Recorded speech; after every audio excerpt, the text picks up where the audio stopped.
valor moral y político, ¿no? Cómo funciona como una referencia en tanto posibilidad de protección o de defensa, es una herramienta para, ¿no? Tanto así que en algún momento yo, siguiendo el trabajo en un barrio pobre de la ciudad de Buenos Aires, trabajé relevando mucho las discusiones en una escuela secundaria sobre las discusiones que se planteaban ahí docentes, vecinos, madres y padres de los chicos y chicas que iban a esa escuela, muy preocupados por la violencia, incluso entre jóvenes. em, y O sea, situaciones de violencia que no eran, o sí, entre particulares, ¿no? Que no implicaban a las policías, a las fuerzas de seguridad. Y entonces aparecía la referencia a que había que incorporar ese tipo de eventos, esas situaciones violentas, a la noción de violencia institucional. Entonces, toda la discusión era plantear que, bueno, había violencia institucional porque era por omisión, porque el Estado no intervenía, no aparecía, no protegía, no estaba, ¿no? Y eso, digamos, tiene como una capa más de lectura, que es ver cómo la validación de esa categoría que se armó, que se construyó políticamente, que es violencia institucional, que incluye la violencia policial, la violencia penitenciaria, esa categoría entra en la serie derechos humanos. Y lo que estaba intentando hacerse era como estirar la categoría para incluir otros casos, porque esa categoría protegía, ¿no? Porque la categoría violencia institucional, en tanto parte de la serie de la causa pública derechos humanos, ofrecía una serie de garantías y protecciones. Hay un día eh, de lucha contra la violencia, Día Nacional de Lucha contra la Violencia Institucional, hay una fiscalía especializada en violencia institucional, hay registro de casos de violencia institucional, o sea, los casos de violencia institucional a lo largo de los años fueron adquiriendo visibilidad, legitimidad para la denuncia, entonces la posibilidad de incorporar un evento, ahí ya les permitía incluso acceder al estatus de caso, o sea, de un evento socialmente justiciable, considerado socialmente justiciable, ¿no? Eh, entonces, ahí la cuestión de derechos humanos aparece como un elemento y como un valor más en una disputa política, que por supuesto después cuenta con toda una serie de dispositivos y un andamiaje institucional, nacional y extranacional, ¿no?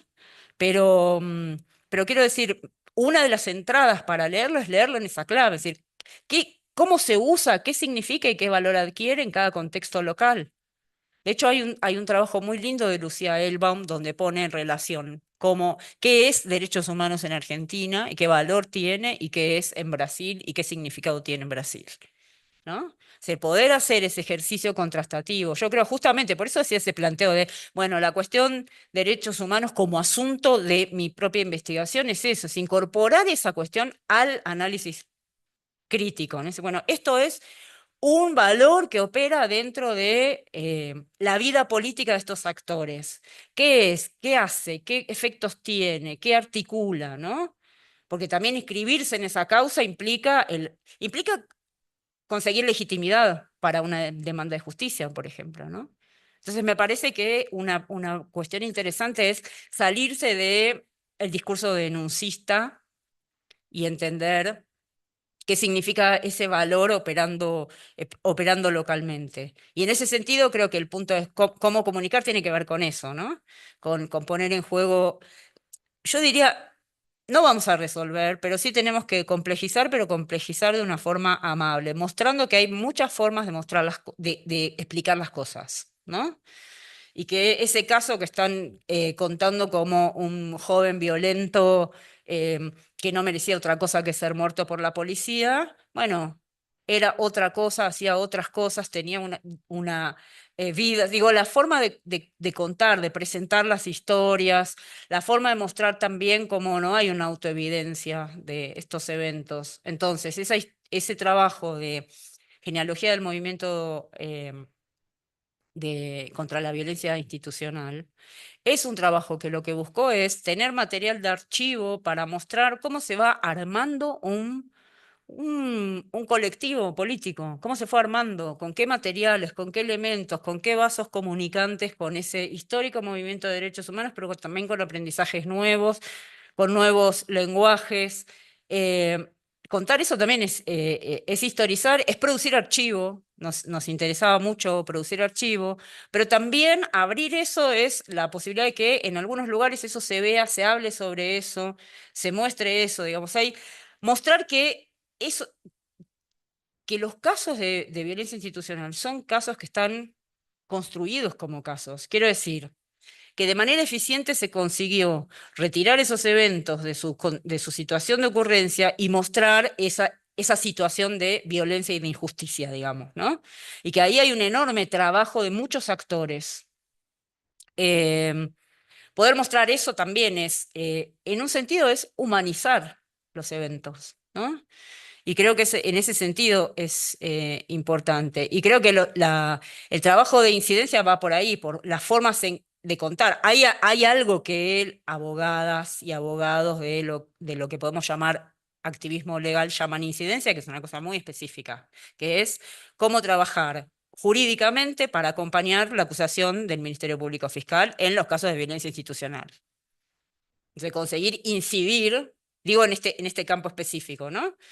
Pues incidencia para ellos implica vincularse con aquellos actores del sistema de administración de justicia y en este caso, por ejemplo, en casos de violencia policial, acompañar, ofrecer esos casos que yo estoy siguiendo ahora, que son en juicios por jurado, pero también seguí otros que eran juicios técnicos, digamos, que solo tienen una instancia oral.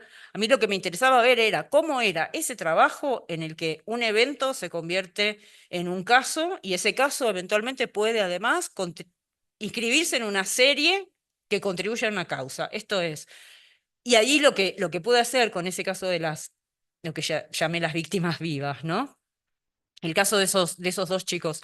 Yo había registrado, porque estaba haciendo un informe en el CELS, había registrado un evento que tenía la misma dinámica y los mismos actores, el mismo barrio, prefectura. Es más, en el barrio se decía, esta es la nueva moda de la prefectura. Los prefectos llevan a los chicos al borde del riachuelo y los someten a una serie de torturas, malos tratos y humillaciones. Ya le pasó a fulanito. No pasó nada con fulanito. 2 semanas después pasó esto. La tía de uno de los chicos se contacta con un militante barrial que es parte de una organización, que habla con un abogado de otra organización y que hablan también con abogadas del CELS. Van armando, es la familia. La familia va al área de policía de ciudad a contar lo que pasó. La situación de búsqueda de pruebas en el lugar fue hecha por la familia esa noche con la luz del celular en ese lugar. Pero fue la activación así rapidísima de toda una red preexistente que permitió que dos eventos iguales tuvieran destinos diferentes. Eso y también no solo la condición de los chicos que fueron víctimas de esos eventos distintos, sino también, para agregar esta otra cuestión que vos planteabas, cuánto se hizo en ese proceso de construcción de esas víctimas. Es decir, el trabajo que hubo para la presentación de esos jóvenes de la manera que se los presentó. Esta propuesta de pensar sobre procesos sociales de producción de víctimas lo que busca no solo llamar la atención sobre la no naturalidad de las figuras, sino además también distinguir esos usos comunes donde muchos grupos se ofenden y rechazan ser llamados como víctimas, porque la noción de víctima en términos comunes es, sí, o de alguien pasivo, de alguien que acepta, que sufre una desgracia, ¿no? Pero en verdad, en estos trabajos, la idea de víctima es víctima en tanto es uno de los sujetos del proceso judicial. Ahora, ¿quiénes son los actores que intervienen para eso? Y ahí intervienen el Ministerio Público Fiscal, de distintas maneras, todos los actores del sistema de administración de justicia, incluso quienes son auxiliares de ese sistema, ¿no? Las trabajadoras sociales, aquellas como, estoy recordando el trabajo de Florencia ¿no? Pero todos esos actores están colaborando para que se construya o no una víctima. Y también las organizaciones, ¿no? Y eso es lo que me interesa más ver a mí, ¿no? En este momento, cómo es que las organizaciones consiguen representar, o sea, retirar del lugar en donde aparecen eventualmente esas personas que fueron sujetos de esas prácticas para representarlos de otra manera, es decir, narrando quiénes son, contando su historia, presentándolos, ¿no? Em, y el juego entre esos dos casos era un elemento, era una oportunidad interesante para mostrar cómo era que las organizaciones y el trabajo de los abogados consiguieron producir todos esos actores, todos esos dispositivos institucionales y el de las organizaciones y organismos de derechos humanos consiguieron producir esas víctimas, pero retirándolo de esta referencia a la víctima como pasiva, ¿no? Eh, que también en Argentina hay muchos colectivos que rechazan la condición de víctima y muchos otros que levantan la condición de víctima porque eso les ofrece una legitimidad indudable, ¿no? Y les permite incluso hasta sacralizar su palabra, ¿no? Entonces ahí, pero eso está puesto en juego en la política, ¿no? Para presentarse de determinada manera, para construirse como, ¿no? Eh, y esto que vos planteabas de la perspectiva relacional tiene que ver con esto, es decir, bueno, ¿cuántos actores hay acá en este mundo de movilización y activismo, ¿no? A la hora de pensar el familiar, para empezar, ese familiar es la nominación familiar, que además es una nominación muy común y extendida en el campo, en el amplio universo del mundo de los derechos humanos en Argentina. Uno dice el familiar y todos saben de qué están hablando. Es el familiar de una víctima de terrorismo de Estado, ¿no? Ese es su origen, que después se extendió a otros familiares de víctimas. Pero no todas las personas que están ligadas por lazos de parentesco con alguien que sufrió alguna violencia se torna un familiar. Esa figura familiar es una nominación nativa, por así decir, de alguien que es un activista con con una particularidad. La particularidad es múltiple. En principio es alguien que está ligado por lazos de sangre, pero que además los lazos de sangre en términos antropológicos, ¿no? No biológicos, pero que los hace, que les ofrece la posibilidad de presentarse como denunciantes, demandantes, que tienen legitimidad para eso y que tienen algo que no tienen los demás, que es que tienen a la víctima, al muerto. ¿M? Entonces tienen al muerto. Eso los torna alguien distinto al resto de los otros militantes y activistas, y distinto al resto de la gente por fuera de las organizaciones, ¿no? Pero también eso puede abrir posibilidades de vinculación en virtud de esa condición para relacionarse con agencias estatales. ¿Mm? Entonces siempre hay que pensar el juego con los otros, ¿no? En algunos casos fueron vistos como, bueno, sí, desde algunas lecturas políticas se cuestionaba incluso la figura del familiar porque eran personas que solo se habían tornado activistas a partir de una desgracia personal y no por una decisión ideológica y política, ¿no? Era como militante de otra categoría. Otras lecturas lo que plantean es, bueno, esta persona devino un activista, nunca más dejó de ser un familiar, un activista. Las formas de organización, además de los familiares en Argentina, en distintas organizaciones, siempre han implicado una red muy expandida, ¿no? Y una presencia rápida a la hora de enterarse de algún evento, ¿no? Acercarse, explicar, compartir la experiencia, acompañar. eh, pero me parece que lo que hay que ver es cómo eso funciona en cada lugar. Pero sí necesariamente ver nunca, o sea, el familiar es familiar en relación a otros que no lo son. Entonces ahí tenemos que ver cómo se da esa dinámica. En su momento se creó en Argentina un programa que se llama Programa Nacional de Lucha contra la Impunidad y como política pública, ¿no? De casos donde el desempeño del Poder Judicial no había sido eficiente, digamos, o sea, casos irresueltos, casos que las familias de las víctimas declaraban casos impunes, de toda naturaleza, ¿no? De todo tipo de eventos, no solo de violencia de Estado. Eh, y hubo una convocatoria concreta a familiares de víctimas reconocidos, ¿no? Se les propuso incorporarse al programa como asesores, como colaboradores, por su saber. Por supuesto, ahí eso también desató conflictos entre quienes aceptaban sumarse porque consideraban que tenían la legitimidad para hacerlo y quienes rechazaban el convite porque consideraban que eso era una tentativa de cooptación. Pero son lecturas políticas, ¿no? Y eso no impedía que después unos y otros familiares, eh, sí, o discutieran, pero conversaran sobre el asunto. Em, y bueno, no, solamente una cuestión más que me recordaba algo que decías al principio, ¿no? Cuando hablabas de, bueno, cómo me encuentro.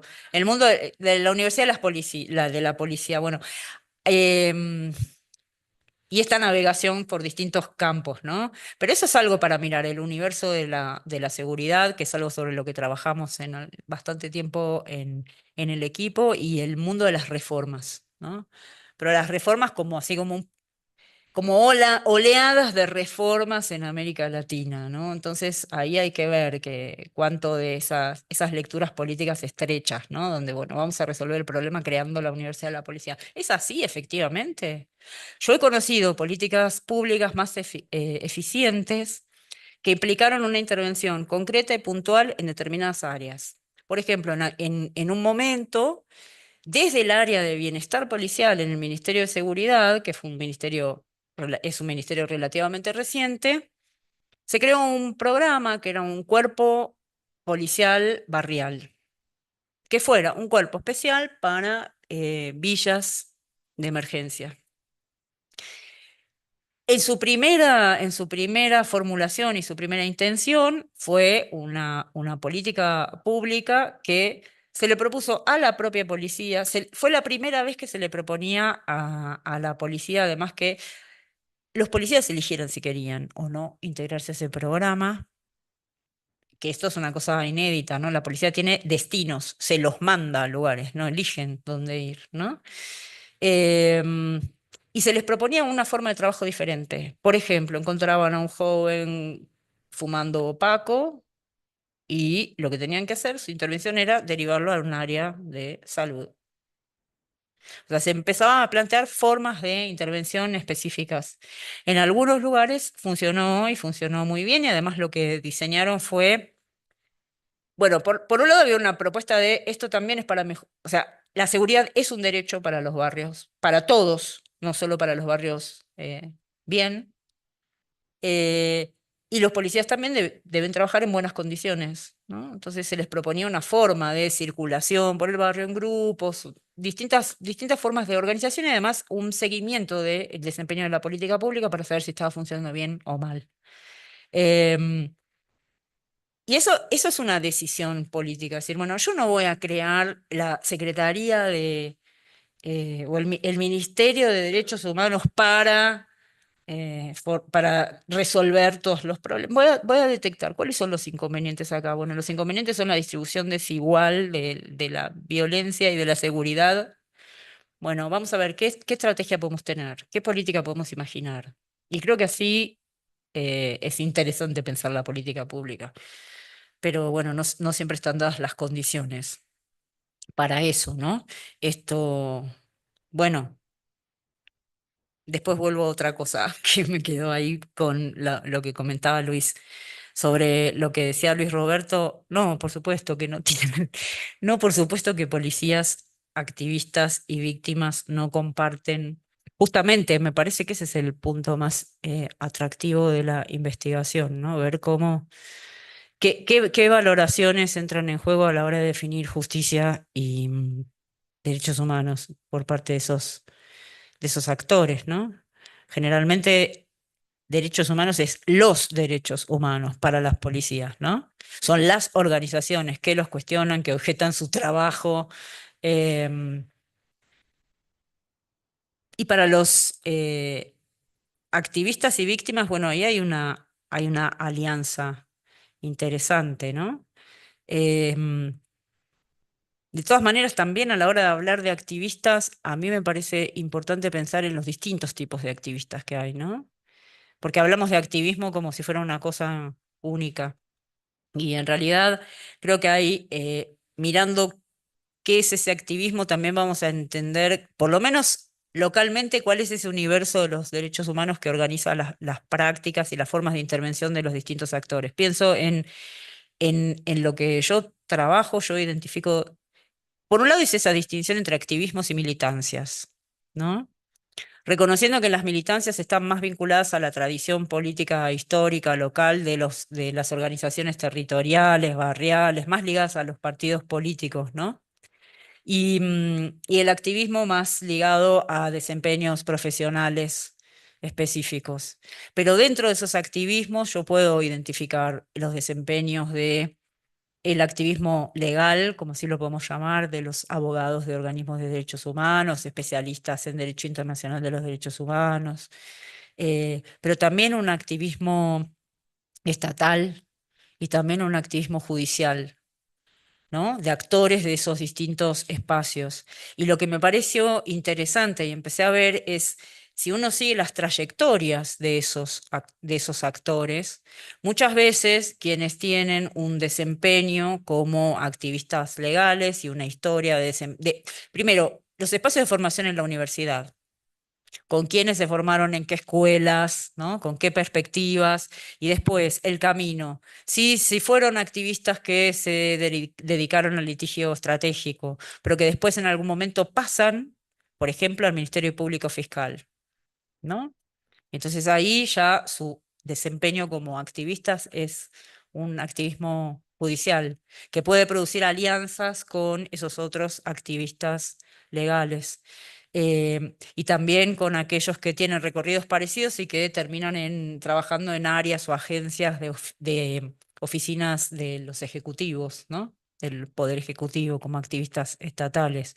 Entonces, bueno, me estoy yendo de la pregunta, pero digo, es en ese universo es que la cuestión derechos humanos y justicia aparece, ¿no? Y en todo caso, creo que el activismo en lo que trabaja es en la traducción, sobre todo con víctimas, en la traducción de qué es eso de los derechos humanos, ¿no?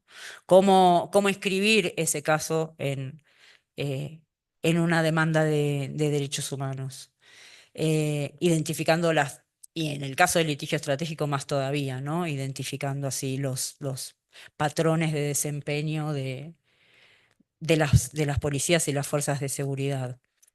No me he centrado mucho en el trabajo, yo no hice trabajo etnográfico con policías, salvo en algunas investigaciones muy puntuales. Pero de todas maneras he compartido con investigadoras que han trabajado más centradas sobre policía. Y, y sí, y eso sí lo he visto, esto que decía antes, ¿no? Como para las policías y las fuerzas de seguridad, derechos humanos son los que los persiguen. Son grupos de interés que los persiguen, ¿no? Pero bueno, creo que por ahí falta más revisar eso, ¿no? Em, Yo digo, tengo que revisar más eso. Sobre porque sobre los sentidos de justicia en víctimas y en familiares especialmente, sí exploré mucho más, ¿no? ¿Qué significa demanda de justicia para ellos? ¿Y qué significan distintos momentos del proceso también? Porque hay varias demandas de justicia simultáneamente, ¿no? Es la demanda de justicia por esa muerte, pero también es demanda de justicia por un desempeño ineficiente y por la gestión ineficiente de la administración de justicia o por la no obtención de una pena. Hay discusiones, esto me acordaba ahora, ¿no? Las discusiones o las conversaciones más bien que se fueron dando entre activistas y familiares y víctimas a la hora de obtener una sentencia condenatoria con una pena no muy alta, por ejemplo.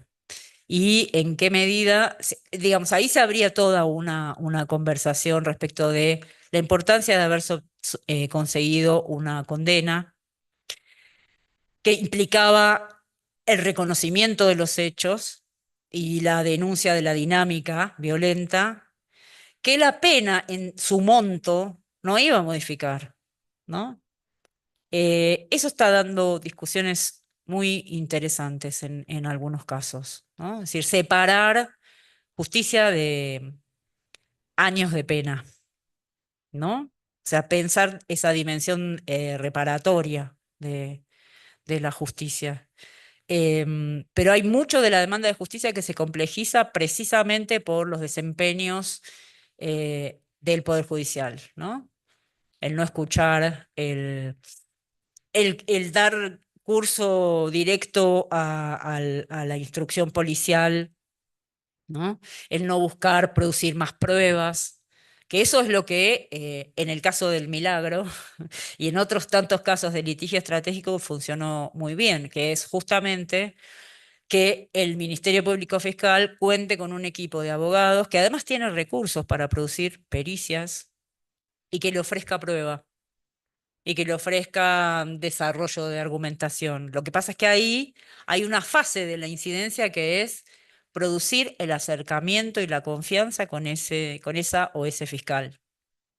Cómo presentarse, ¿no? Cómo presentarse como profesionales serios, solventes, rigurosos, que pueden argumentar, que no son tribuneros, ¿no? Que no son denuncistas, sino que conocen el derecho, gente muy formada en la práctica del litigio, ¿no? Están muy entrenados en cómo litigar. Entonces, ofrecer eso es parte del trabajo de incidencia. Entonces, esos activistas están como nexo entre el sistema de administración de justicia y familiares a la hora de pensar eso. Estas cuestiones, por ejemplo, en torno a la condena y a la cantidad de años de pena. Em, Me quedaba pensando, Luis, en las cosas que decías. Em, y hay mucho que puede hacer el enlace entre arte y política, sobre todo en algunos eventos, la dificultad de los eventos de los hechos que no pueden tornarse un caso, ¿no? Yo en algunos trabajos hablé del no caso, los que no alcanzan no alcanzan a construir una demanda de justicia, ¿no? A presentarse, por lo menos como un hecho sobre el cual reclamar. Ahí hay trabajo de muchos artistas y artistas comunitarios, ¿no? Em, y la cuestión de la memoria ahí aparece no como una cosa de hacer memoria y dejar cristalizadas las situaciones ocurridas, sino más bien para levantar lo que tiene de experiencia eso, ¿no? Em, y sobre las formas de movilización, bueno, lo que pasa es que ahí sí hay que hacer, todo el tiempo hay que hacer trabajo de campo, porque todo eso va modificándose, va cambiando. Yo pensaba, bueno, esas fotos de la movilización de vendedores callejeros ya tienen unos años. Hoy los vendedores callejeros, o sea, eso fue cambiando muchísimo y hoy los vendedores callejeros tienen muchas dificultades para movilizarse porque no pueden, apenas pueden vender. La policía fue cambiando su forma de intervención.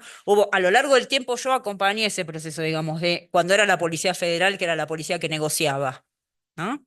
Gobernaba, por eso esta idea de gobierno de población, gobernaba, administraba esa población, regulaba las situaciones de conflicto a partir de un arreglo, ¿no?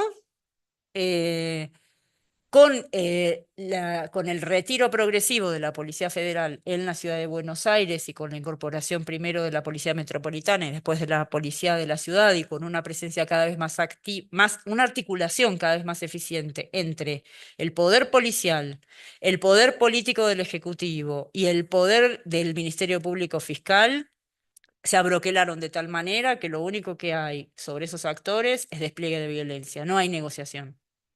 Entonces también las formas de manifestación y de negociación y de denuncia, quiero decir, son mucho más difíciles. Y en este contexto, en este momento, bajo este gobierno en Argentina, mucho más aún, ¿no?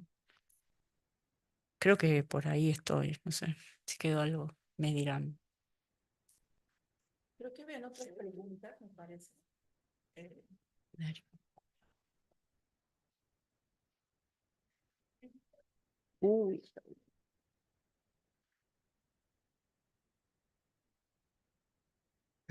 Sí, doctora, mire, en Veracruz, a principios de este año, en 2024, en un municipio muy tropical llamado Lerdo de Tejada, sucede un hecho. La policía le hace el alto a un joven que va a bordo de un vehículo, discuten, el muchacho no se detiene, incluso le alcanza a mandar un mensaje a su padre platicando de la situación. Al llegar a su casa, el joven ya llevaba un disparo. mm, Muere enfrente de su sí, padre.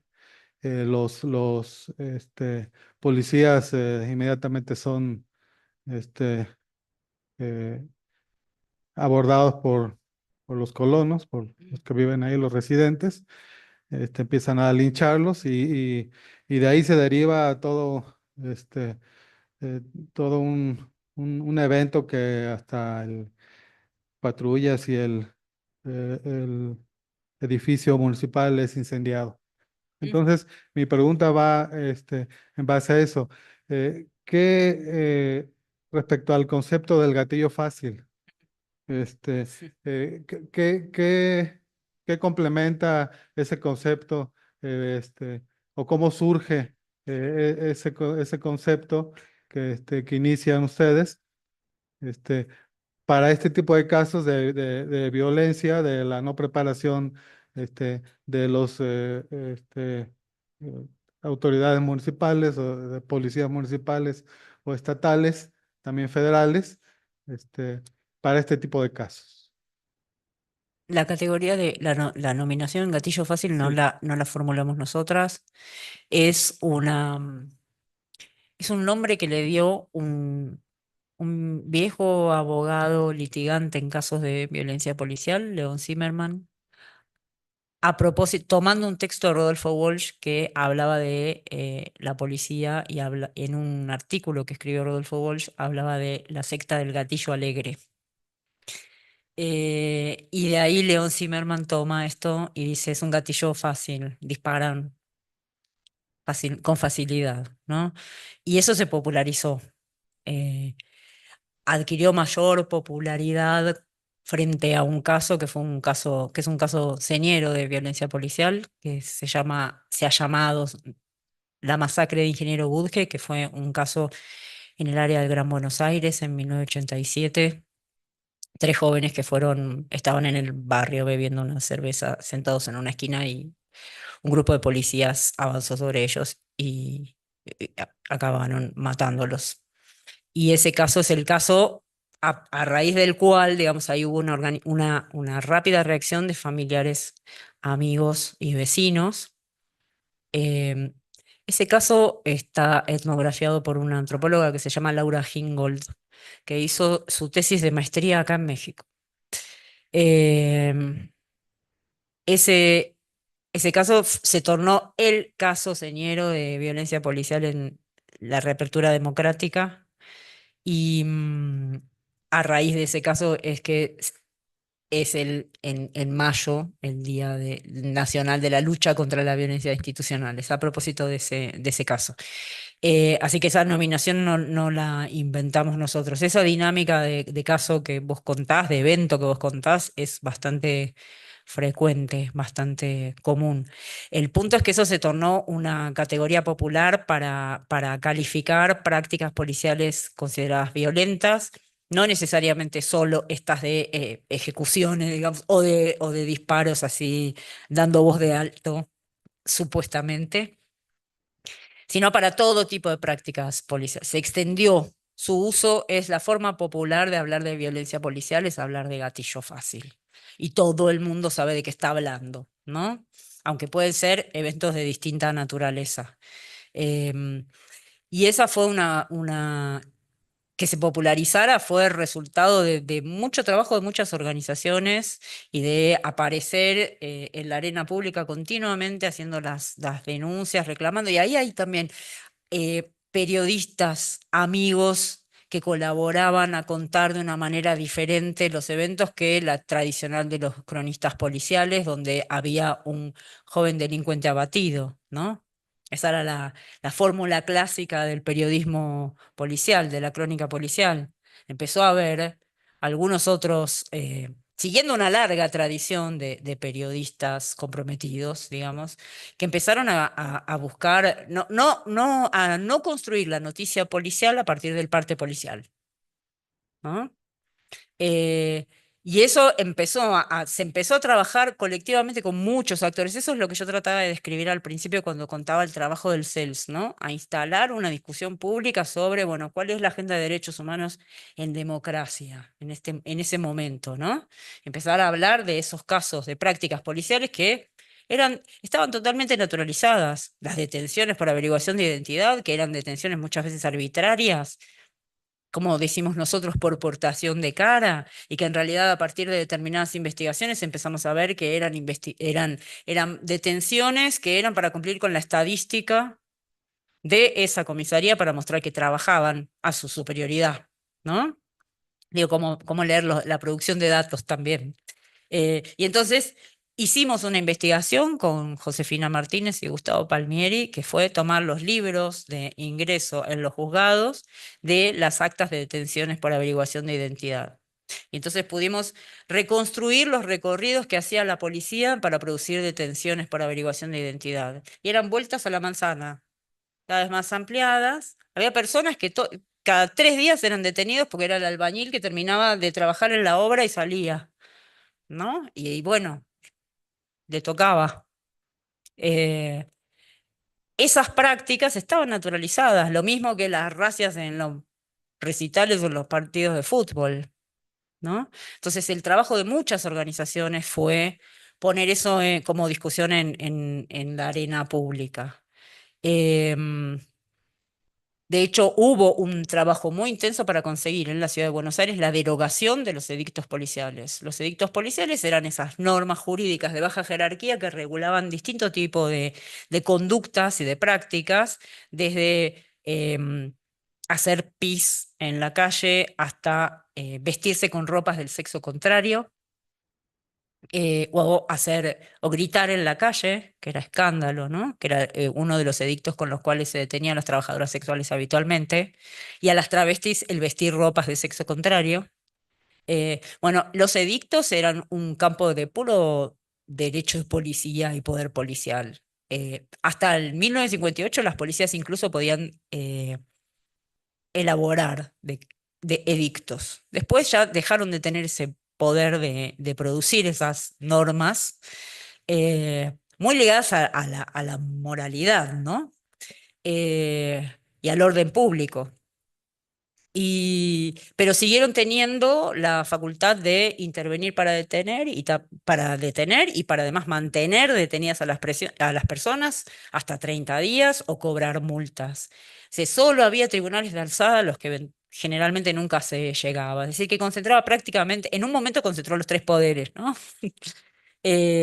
Bueno, eso con un intensísimo movimiento social se consiguió derogar aprovechando una coyuntura política muy específica, ¿no? Había habido una reforma constitucional en 1994, la ciudad de Buenos Aires había adquirido el estatus de ciudad autónoma, tenía que ordenarse de otra manera políticamente, iba a tener su propia policía, lo cual demoró muchísimos años, pero también iba a tener su propio poder judicial y entonces tenía la oportunidad de dictar un código contravencional que en su origen inicialmente se llamó Código de Convivencia Urbana.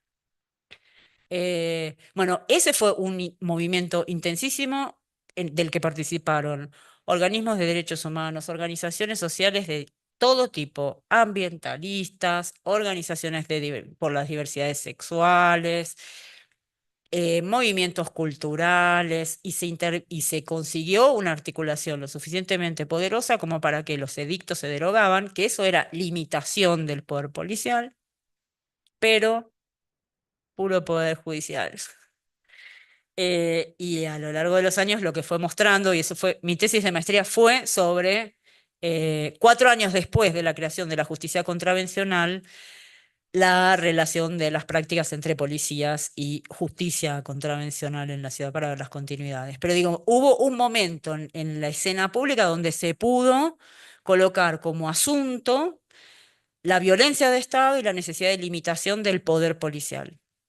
Y hubo un momento seguido a ese donde con el creciente desorden social de fines de los 90, en virtud de políticas de ajuste, las cuestiones de desorden social se empezaron a tratar en clave de producción de orden público. Entonces, la cuestión de la seguridad emerge y se torna hegemónica y desplaza completamente esa discusión sobre la violencia de Estado, ¿no? Así historizado a lo bestia, muy rápido. Pero entonces, quiero decir, es muy inestable. Son situaciones de coyuntura y de inestabilidad para resolver el lugar de aceptación o de impugnación de las violencias de Estado, digamos. Bueno, creo que me fui por las ramas, pero me entusiasmé. Aquí hay otra pregunta.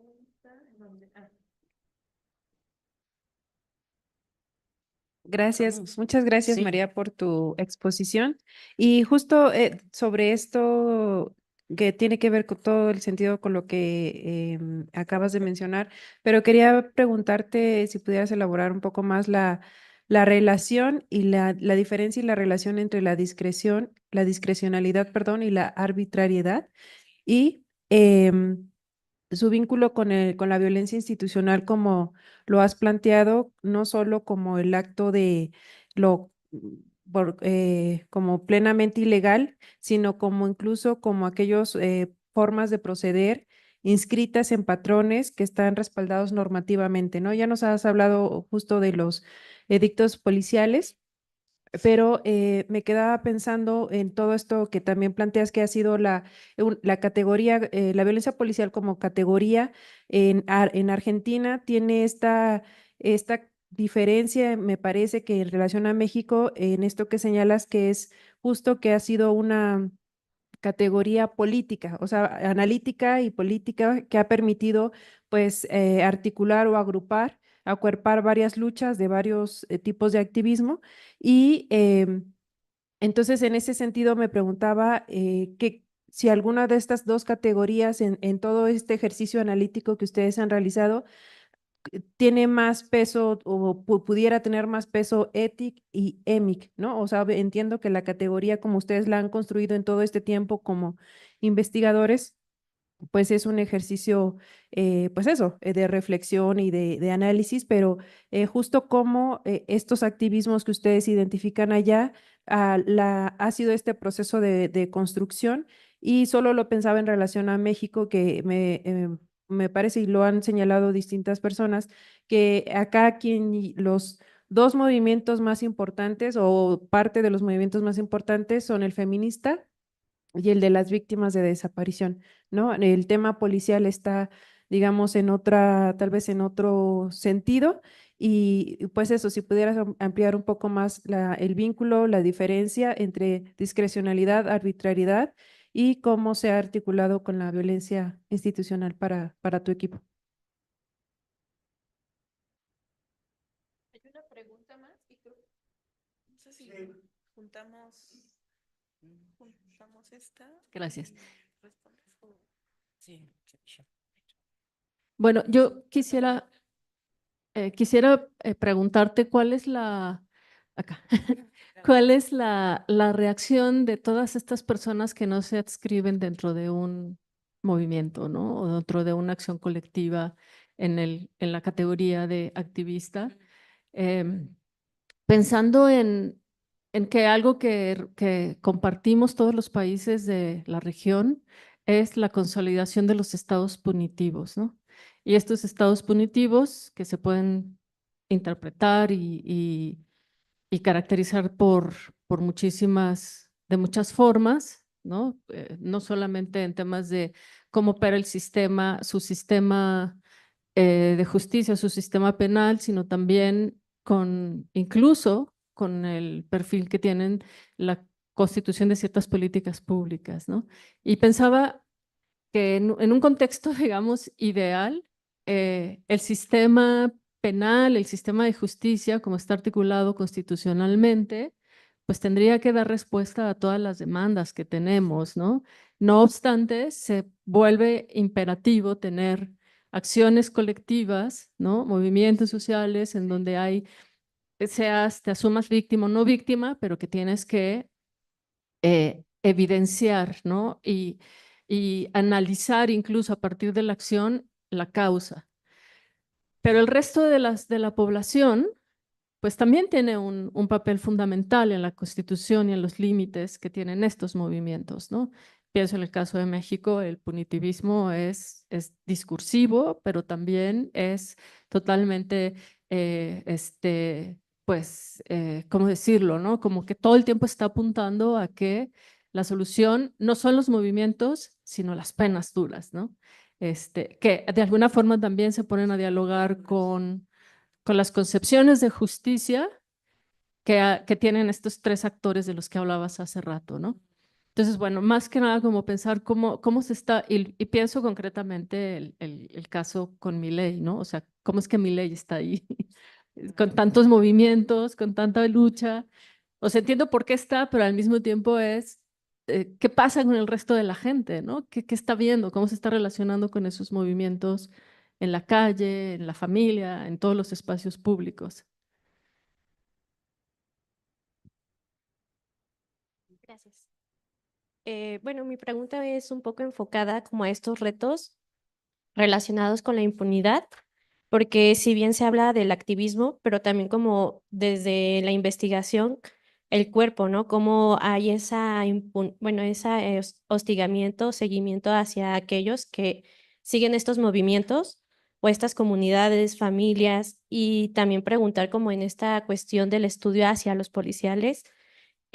Bueno, acá en México pienso un poco como esta relación de que en México se constituye que la familia pues va asumiendo como ciertos cargos, ¿no? O al menos conocen a fulanito y entonces lo vinculan, ¿no? Entonces, como también esta cuestión de que ahora ya no es policía, otro es custodia, uno es militar y otro es juez, ¿no? Y entonces toda la familia pareciera que ya está en este aparato de justicia y es mucho más fácil cometer como toda esta impunidad.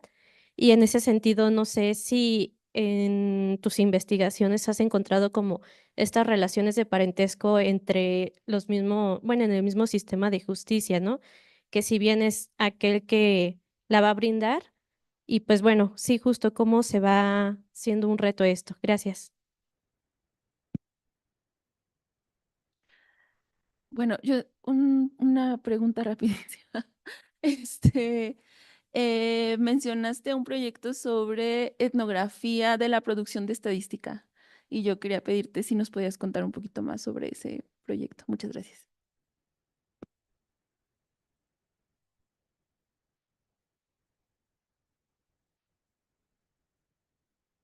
Usaré mi poder y voy a cerrar las preguntas con la mía.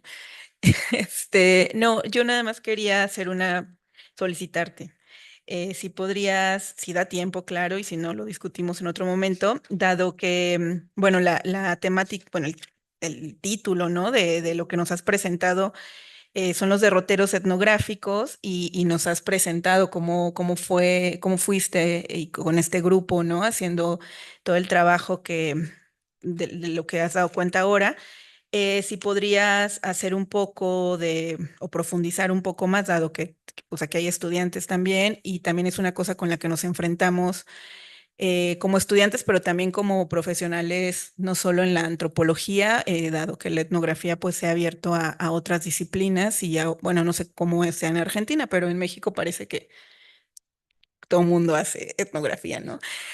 Entonces, sí, justo como no sé, como qué cuidados, cuestiones hay que tomar en cuenta, no sé, algunas recomendaciones o reflexiones que vienen de tu propia experiencia, tanto en lo individual, pero también en el trabajo colectivo, que nos pudieran, no sé, ayudar, ¿no? También para discutir el cómo hacer etnografía, ¿no? En estos espacios. Y también algunas cuestiones éticas a considerar y no perderlas de vista, ¿no? Sobre todo por los temas que trabajamos, ¿no? O sea, de repente llegamos a historias, a situaciones que resultan muy atractivas en este sentido de la, como le llama Bourgois, ¿no? De la pornografía y la violencia y del morbo, y hay que tener un cuidado y un apego a la ética, pues para no caer en eso, ¿no? Y sin embargo, lo que de repente vemos con algunas de las publicaciones es justamente ir directo al acontecimiento como de nota roja, ¿no? Entonces, justo si nos pudieras ampliar un poquito más la experiencia desde ahí. Bueno. A ver, Irene, esto de la distinción entre la discrecionalidad y la arbitrariedad la aprendí con Kant. Discrecionalidad y arbitrariedad. No, fuera de broma. No era broma, pero eh, es la posibilidad de distinguir entre aquel poder discrecional que tiene en tanto se le ha delegado poder a la policía para tomar decisiones e intervenir. Es decir, ahí se les ha depositado y tienen en su condición de funcionarios públicos y ese tipo de funcionario público además, que tiene en sus manos el poder policial, no el poder de policía del Estado es una cosa, esa institución y esos agentes tienen la delegación de un poder policial con una serie de reglas y de normas para su intervención, pero tienen que tomar decisiones que no están consultando, sino que se entiende que es esa persona y como cuerpo institucional, ¿no? Quien tiene criterio para intervenir en determinadas situaciones. Y el arco que va de ese accionar discrecional a la arbitrariedad es cuando a puro arbitrio y a su propio beneficio pone en juego ese poder policial, digamos. Así es que trabajo esa cuestión. Lo que pasa es que es un arco amplio y muy gris, ¿no?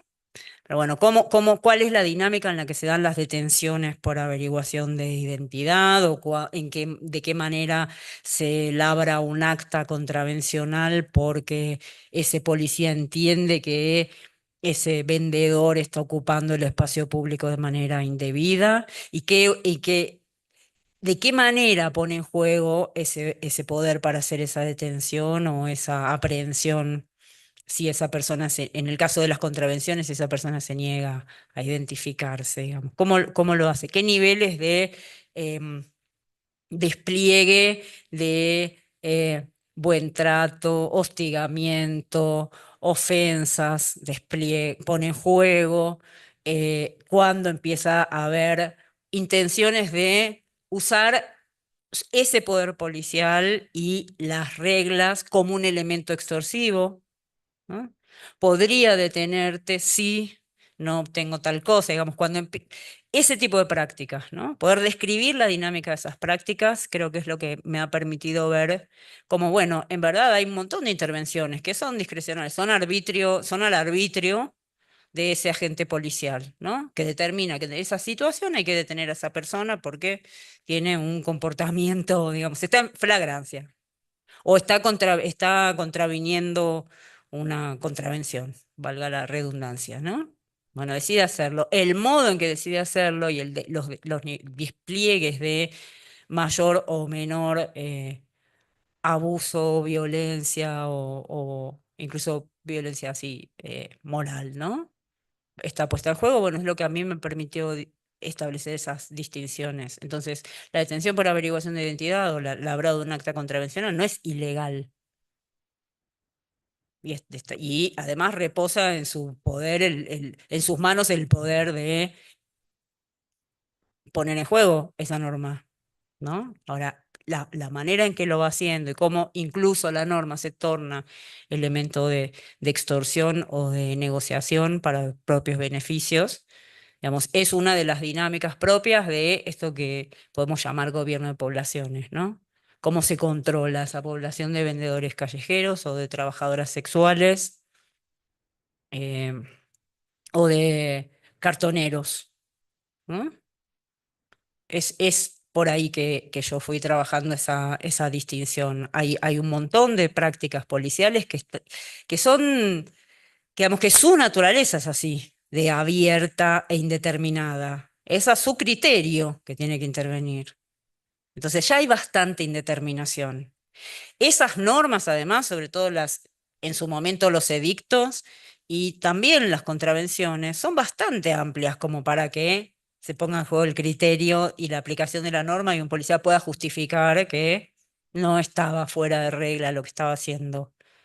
Ahora, la dinámica en la que eso ocurre, el trato que se da en la detención, ese tipo de situaciones es lo que nos pareció importante registrar para poder hablar de esas prácticas que muchas veces son así, prácticas de baja intensidad represiva, pero que son sistemáticas, que son continuas, que son de hostigamiento, ¿no? Y sobre la noción, es sobre la noción de violencia institucional sobre la que yo llamé la atención, como una categoría construida políticamente, ¿no? Y construida además por distintos tipos, como confluyendo distintos tipos de actores para construir esa categoría. Y ahí a mí me parece interesante hacer la distinción entre quienes contribuyeron a la creación de esa categoría desde lo que Goetz podría decir la experiencia distante, ¿no?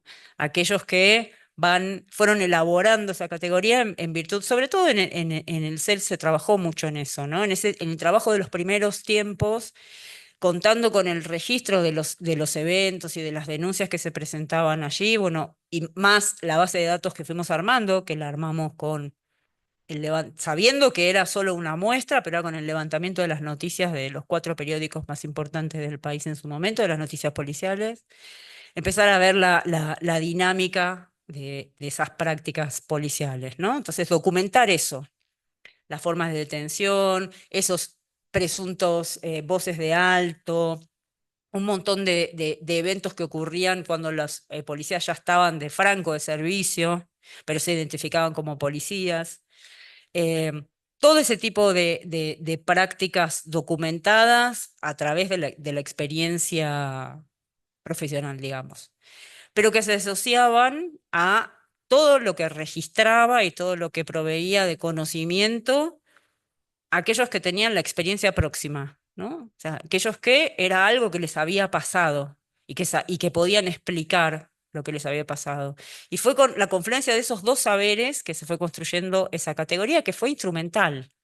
Fue decir, bueno, ¿cómo vamos a nombrar a este amplio abanico de prácticas policiales que tienen un uso diferencial? Algunas son más y otras son menos, de menor intensidad represiva, digamos, pero son producidas por fuerzas de seguridad, por agentes estatales, y muchas veces esos agentes, esas fuerzas de seguridad, intervienen en virtud de edictos, de contravenciones, de normas, de facultades policiales.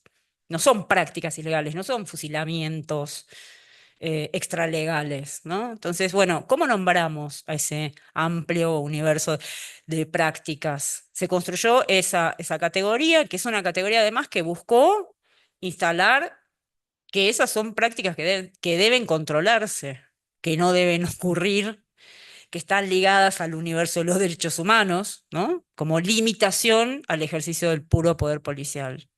Entonces, a mí lo que me parece interesante del punto, digamos, más allá de la eficiencia y de la efectividad de esa categoría, que la fue ganando a lo largo de los años, fue muy eficiente para eso, me parece que además es interesante para entender cuáles son las categorías que va creando un propio campo de intervención, así, del mundo, en este caso del campo del activismo de los derechos humanos, creando su propio vocabulario para nominar y así identificar clasificar y jerarquizar prácticas.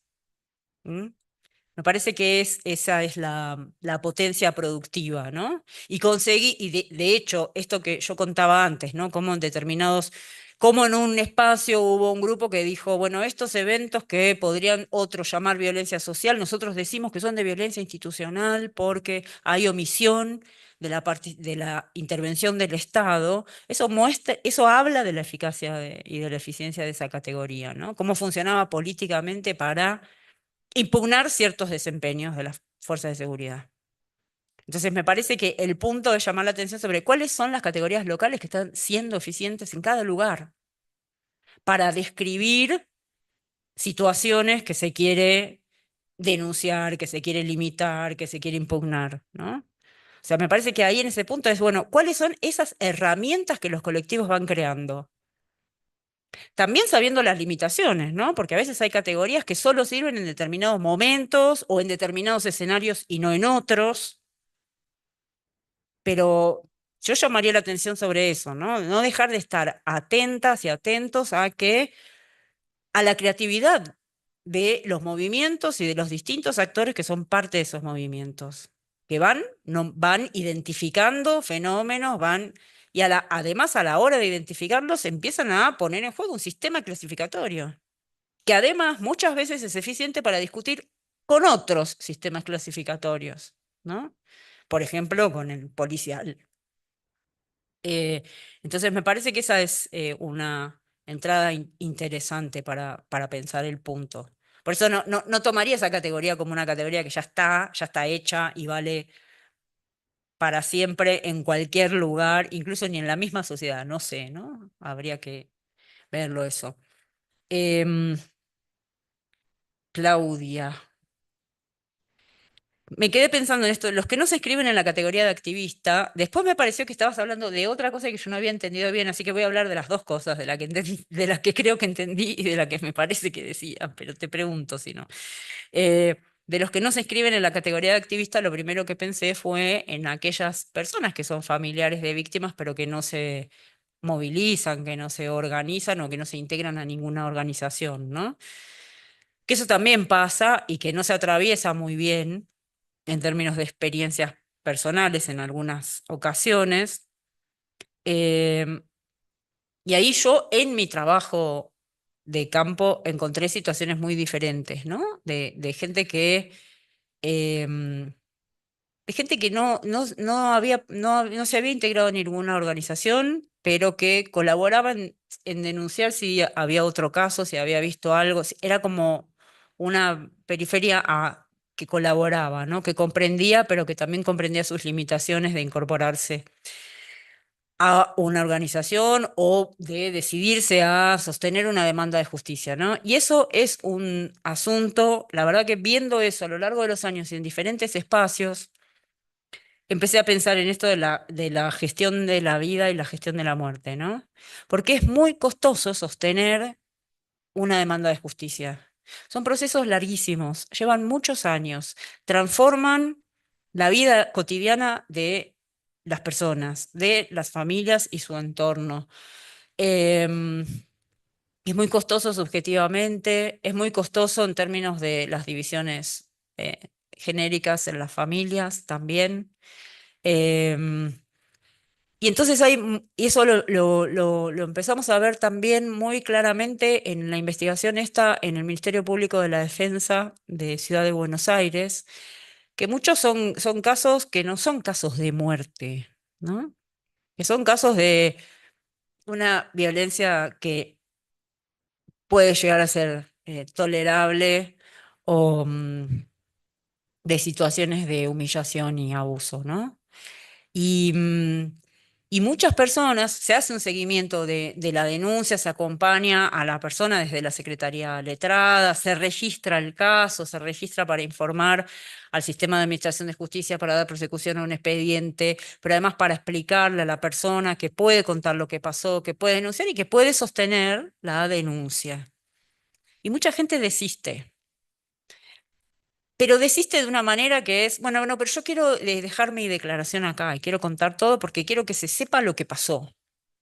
pero después no puedo, porque no puedo venir todos los días, porque no puedo sostener esto, porque no puedo, o sea, lo que cuesta sostener una demanda de justicia es un tema, ¿no? Y empecé entonces a revisar eso también en quienes las sostienen, ¿no?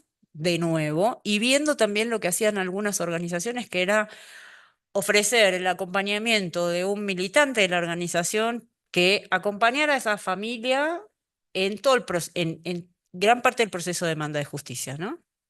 En cosas tan elementales como hay que pedir, tengo que conseguir el certificado del hospital para mostrar el seguimiento de las heridas en el cuerpo. Tengo que ir a declarar y tengo que pedir el día en el trabajo. Tengo que avisarle a la abogada que está circulando en el barrio que esos policías van a volver. Tengo que, o sea, un universo de lo más variopinto de eventos posibles, ¿no? Que haya alguien acompañando eso es reconocimiento de que hay un trabajo de gestión de la vida y también de la muerte, ¿no? De todos los, en el caso de haber víctimas muertas. Em, Ahora, también pensé en esa, te decía, personas que no llevan adelante sus denuncias, pero acompañaron o colaboraron, y también muchas personas que explican su situación en términos en clave de tener experiencia de injusticia. ¿Qué voy a hacer? ¿Qué voy a denunciar? Si no va a pasar nada. Nada más me va a costar a mí, voy a tener que explicar todo de nuevo, ¿no?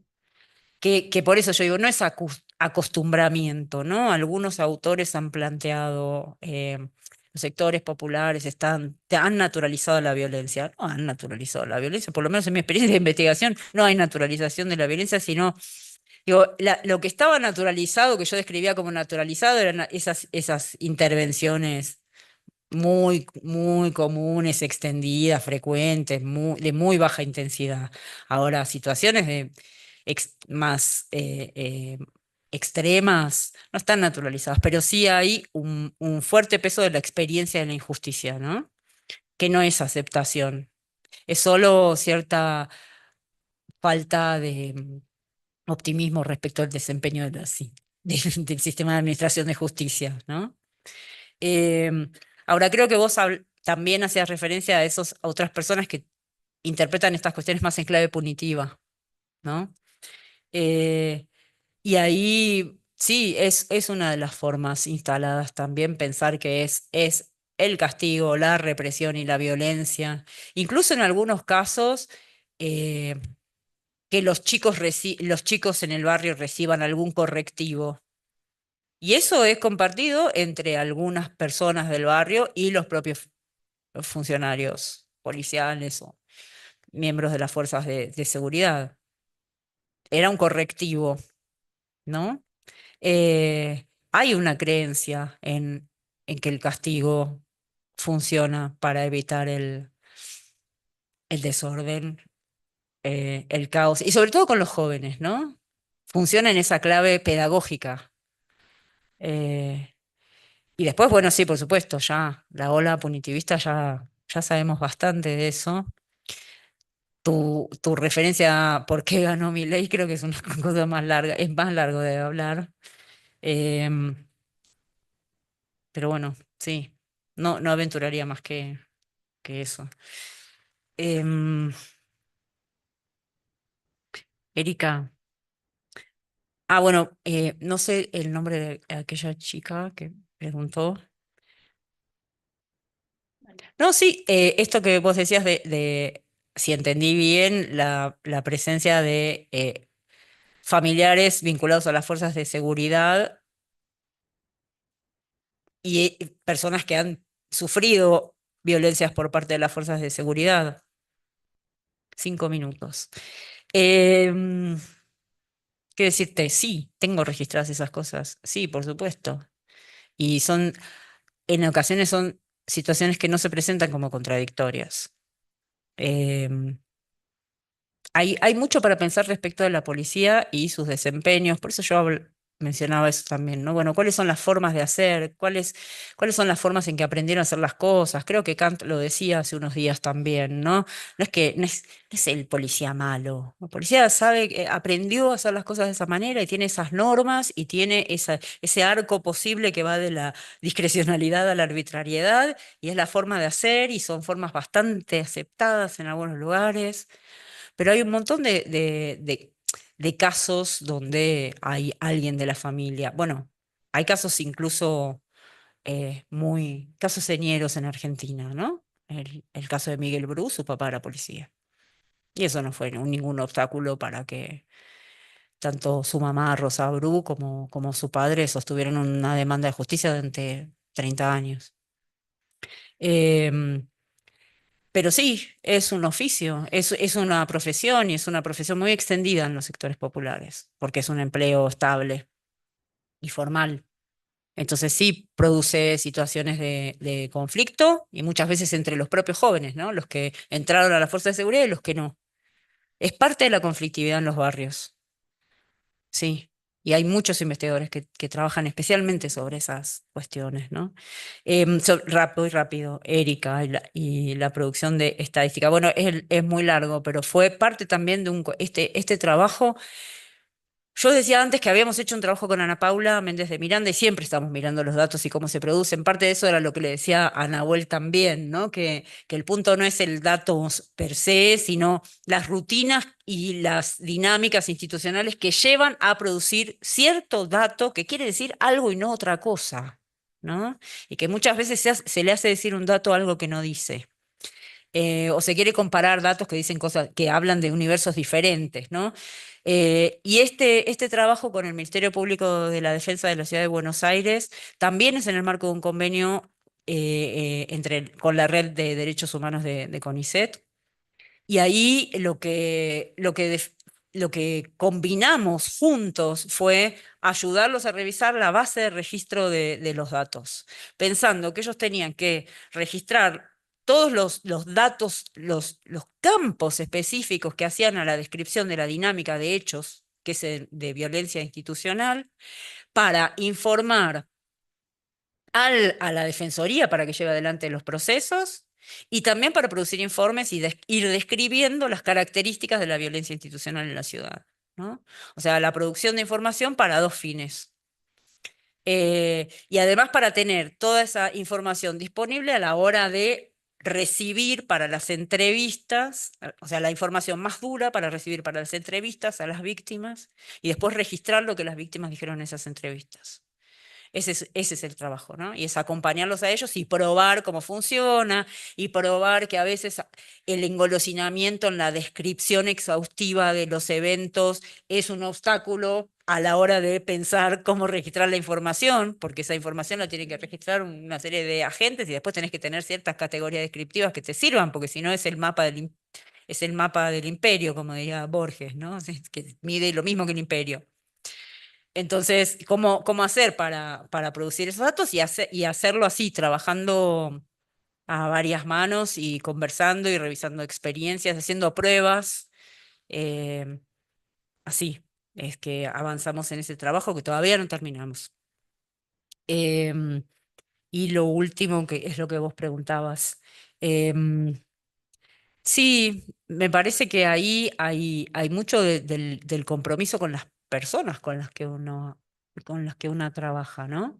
Em, de explicitar siempre que lo que estás registrando no es lo que vas a publicar, sino que es para la investigación y que después acordar y hablar sobre eso pero además también de cuidados propios, ¿no? ¿A qué fines sirve la exhibición tan muchas veces cool de la violencia en los sectores populares? Eso es algo francamente irritante, por no decir otra cosa. Entonces me parece que el punto no es esas exhibiciones que solo buscan efectos de impacto, sino poder explicar dinámicas, procesos, y ahí me parece que es lo que hay que tener presente y en lo que hay que trabajar en los seminarios, en los talleres, en las materias con los estudiantes, ¿no? Porque también es cierto, yo me acuerdo la primera vez que leí un expediente judicial de un caso de violencia policial, estaba impresionadísima, pero también creía que tenía que registrar hasta el detalle mínimo del horror, ¿no? Eh, y después es darse cuenta, bueno, qué es lo que queremos mirar ahí, ¿no? Y de la experiencia de las personas también, qué es lo que queremos registrar ahí. Y hay mucho de lo que vamos a registrar que, bueno, nos sí puede servir para entender, pero no para publicar, qué sé yo. Entonces, sí, y los cuidados son cuidados de trabajar con cuidado y colectivamente. O sea, trabajar, pues saber que no hay que exponerse a situaciones de riesgo, que hay situaciones además en las que, incluso en términos de situación de campo, es mucho mejor ir muchas veces más de una persona, porque no todos escuchamos lo mismo, ni miramos lo mismo, ni vemos lo mismo, ni entendimos lo mismo cuando estuvimos en una situación de conversación o en un juicio o en distintos lugares, ¿no? Entonces, proponer prácticas colectivas también me parece que es una forma de cuidado que no está fundada en el miedo ni en el temor, ¿no? Sino en cómo hacer investigación. Porque además hacemos investigación juntas, juntos. Hay momentos de soledad necesarios, pero después también es hacer juntas, ¿no? Entonces me parece que los cuidados van por ese lado. ¿Mm? Bueno.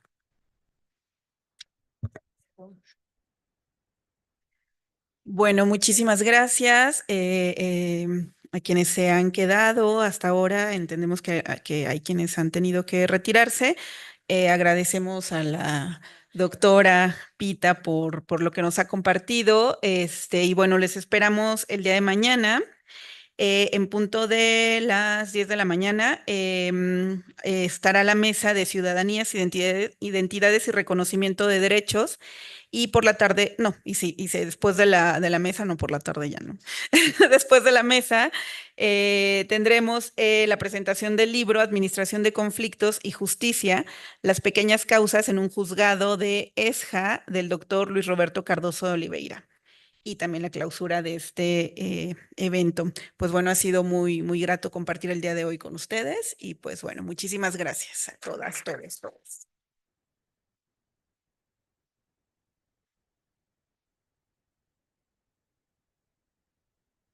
Ay, terminó el día. Buenos días.